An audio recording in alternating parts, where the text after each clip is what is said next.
సంక్రాంతి అంటే అందరికీ ముందుగా గుర్తొచ్చేవి ముగ్గులు. అలాంటి అందమైన రంగవల్లులతో ఇల్లంతా నింపేసింది మా అక్క. మంచి మంచి కలర్ ముగ్గులతో ఎంత బాగున్నాయో చూడండి. ఇదొక్కటే కాదు, ఇంకా చాలా ముగ్గులు ఉన్నాయన్నమాట, చూపిస్తాను.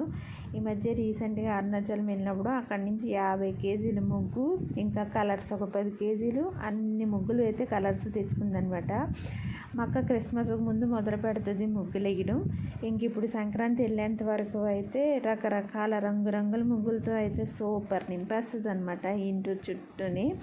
అందుకే ఎప్పుడైనా ముగ్గుల పోటీకి వెళ్ళమంటే మాత్రం వెళ్ళదు. ఇంత బాగా వేస్తావు కదా, వెళ్ళొచ్చు కదా అంటే ఏముందిలే మనకు అవన్నీ వర్కౌట్ అవ్వు అనేసి అంటుంది. కానీ ముగ్గులు అయితే ఎంత సూపర్ ఉంటాయో చూడండి ఇంటి చుట్టూని. అసలు నాకు ఒక డౌట్ ఏంటంటే, ఇన్ని ముగ్గులు వేస్తావు కదా, నీకు కాలు నొప్పులు నడుము రేపులు రావా అని నేను అడుగుతున్నాను అనమాట ఇక్కడ. కానీ ఇంట్రెస్ట్ కాబట్టి వేసేస్తున్నాను అంటుంది. ఇప్పుడు ఏంటంటే నిలబడి ముగ్గులు వీడియో తీయడానికే నాకైతే కాలు నొప్పులు నడుము నొప్పులు వస్తున్నాయి అనమాట.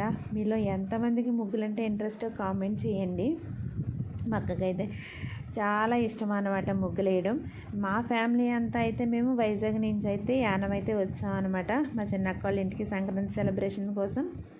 అలాగే మా పెద్దక్కల ఫ్యామిలీ కూడా 1 by 1 అందరూ వస్తూ ఉన్నారనమాట. ఒకరొకరుని అందరిమీ ఒక చోట కూడి చక్కగా సెలబ్రేట్ చేసుకుంటే అదే పెద్ద పండగ వాతావరణం కదండి. ఏం వండుకున్నాం, ఏం తిన్నాం, ఏం కట్టుకున్నాం అన్నది మాత్రమే కాదు కదా పండగ అంటే. అందరమే ఒక చోట చాలా సంతోషంగా హ్యాపీగా ఉండడమే నిజమైన పండగ. అది నా ఉద్దేశం అనమాట.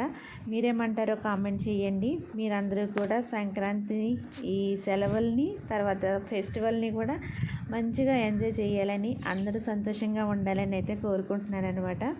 మీరందరూ ఎలా సెలబ్రేట్ చేసుకున్నారు, ఎక్కడికి వెళ్ళారో కామెంట్ చేయండి. మేమైతే వైజాగ్ నుంచి యానం వచ్చేసాం. ఇంకా చూసారా, ఇక్కడ ఈ పప్పీస్ కూడా ఎంజాయ్ చేస్తున్నాయి అనమాట. ముగ్గు అయితే అస్సలు వేయనివ్వట్లేదు, ఎంత అల్లరి చేస్తున్నాయో చూడండి. ఇంకా మాకు కలర్ కూడా వేయడం మానేసింది అనమాట ఈ ముగ్గుకి. మొత్తానికి ముగ్గులన్నీ ఎలా ఉన్నాయో ఒక కామెంట్ అయితే చేయండి. బాయ్ అండి.